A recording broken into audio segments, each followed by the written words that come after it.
Hey guys, welcome back to my channel. So today's video is brought to you by Unice Hair on Amazon. So this is an Amazon vendor. They sent me 3 bundles of their body wave ombre hair. So it has like the color 1B, a color number 4, and a 27 in this mix.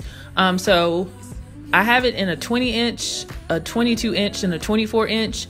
And the closure, I believe, is 20 inches. I'll have everything listed in the description box for you guys. As you can see, the colors are very like segmented. So, and they look a little bit brassy towards the end. So I'm going to use my box dye. I'm going to use the Revlon Color Silk dye in dark ash blonde. I just had this on hand.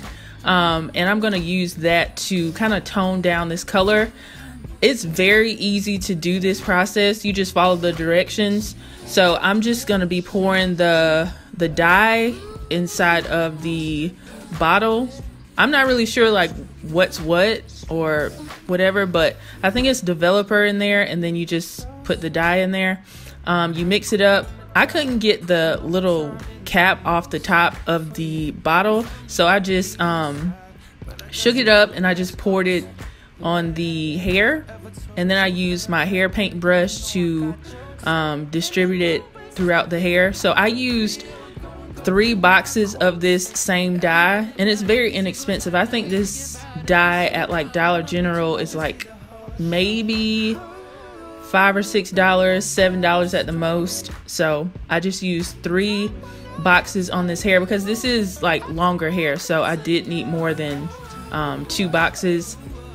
And so I painted it on the back of the hair, and then I flipped it over and did the same thing underneath and on the sides and everything. And then I took my paintbrush and just tried to distribute it. Now, this process is going to make the color a lot less bright as it was, and I'm going to like the way the color is, but still it's still going to be a harsh transition from the 1B to the number 4. I believe it's still going to be harsh after I do all this, and I'm going to say this probably 3 times in the video. What you have to do is get some 40 volume developer and some powder bleach and kind of feather it in between those 2 colors so it's not a harsh transition. But I didn't do that in this video, but I do know how to do that.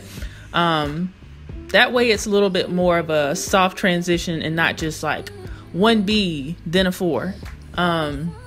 So after I put the dye on the wig and, you know, got it evenly distributed and everything, I wrapped it up in aluminum foil and I let it sit on the hair for about 2 hours, I believe. And I did that. This is what the hair turned out like. So this is what the color came out like. It looks so much better this way. So when I'm on different websites and stuff, I often see the ombre bundles and closures and stuff. It'll start off with black and then fade to brown, and then it has blonde. But I don't really think it's mixed that well, so that's why I did this box dye method. And I'm glad I had the dark ash brown on hand. I think it was ash blonde. Whichever it was, I'll have it in the description box and like on the footage before this, but it turned out really pretty. So all I'm gonna do right now, I'm gonna put my wig grip on and I'm gonna apply it to my head.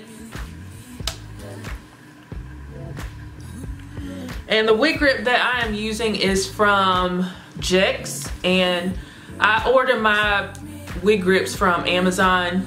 They're very handy to have with like preserving your edges and keeping your wig from slipping back.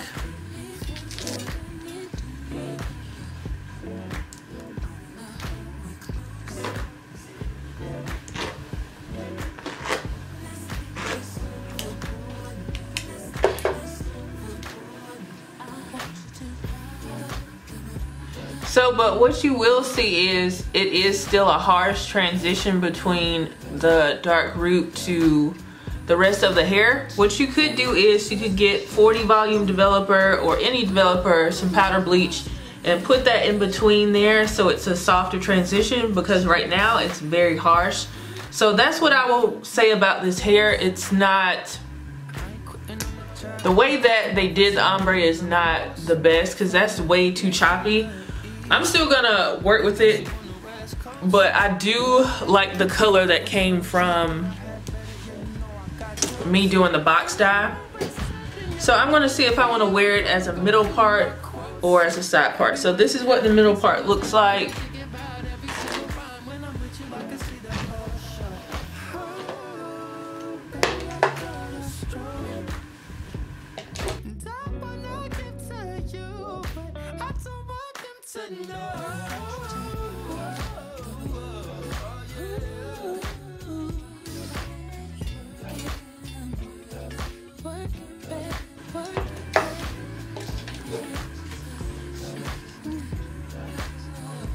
And I'm just using my Infinity Pro Con Air flat iron.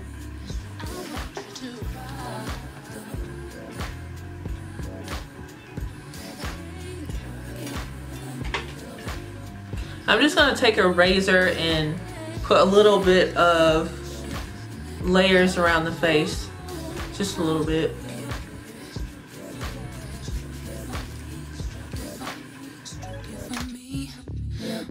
Stroke it, baby, stroke it, baby. Work it, baby, work it, baby.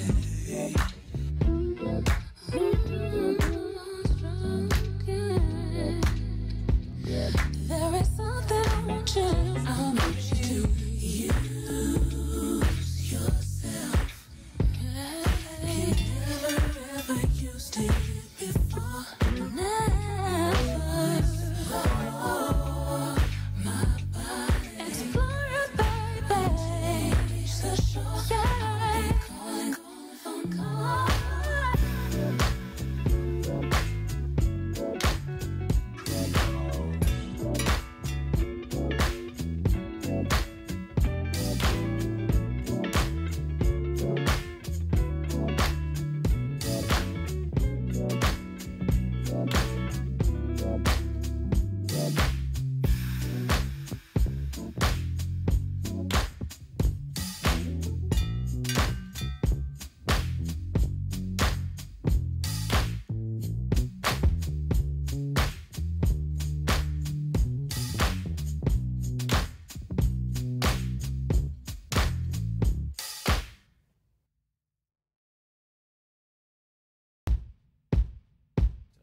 You know you make me float. Boy, you really keep me high. Ooh, I feel like I'm on dope. It's you serve me on a regular. Alright guys, so here is the final look here. I put some curls in it, and I do think it looks really nice with the curls in it. It does kind of distract away from the line of demarcation of how they transition the dark to the brown and everything. It still works, it still looks pretty. The hair still feels fine even after putting the dye on it. And I used the hot glue gun method to construct this wig, so I have a little bit of shedding.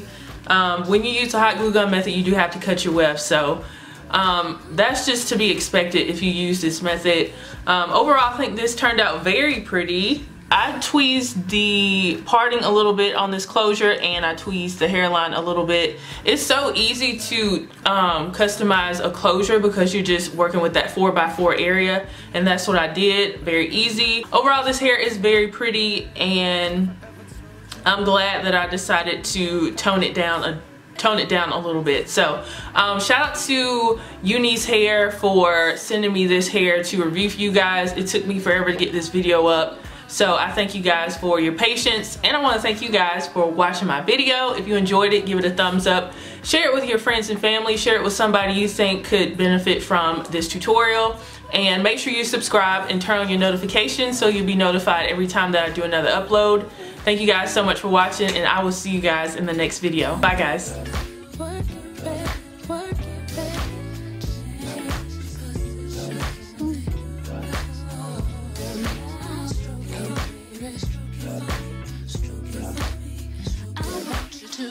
love.